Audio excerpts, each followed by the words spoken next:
C'est bien connu, un designer, ça dessine des chaises, mais pas seulement. Cependant, c'est avec une chaise bien connue que vous allez entrer dans la culture du design. Je vous présente cet objet, la chaise Tonnet numéro 14. Elle date de 1859, autrement dit, des toutes premières années de l'histoire du design moderne. Cette chaise que vous connaissez tous est à elle seule un concentré de l'approche des designers.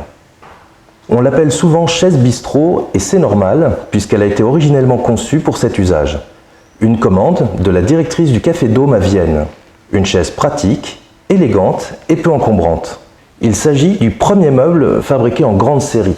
Il en aurait été vendu plus de 50 millions dans le monde entre 1859 et 1910. Dans l'ADN du design est inscrit la notion de série ou de reproductibilité, qu'il s'agisse de produits, de méthodes ou de prototypes.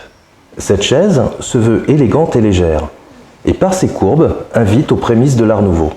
Pour obtenir ces arcs, Tonnet met au point un brevet permettant de courber le bois de façon standardisée et industrielle. Cette technique économique possède aussi un intérêt structurel et permet d'économiser des pièces de bois. Les chaises sont plus légères et leur forme les rend empilables. Une conception qui permet de penser système avec des options comme des accoudoirs par exemple, la notion de pièces détachées et un service de livraison de meubles à monter.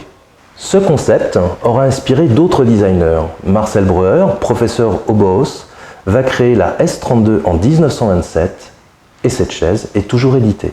La conception de cet objet est à la croisée de trois dimensions que l'on retrouve aujourd'hui en design thinking. La désirabilité, la faisabilité et la viabilité économique.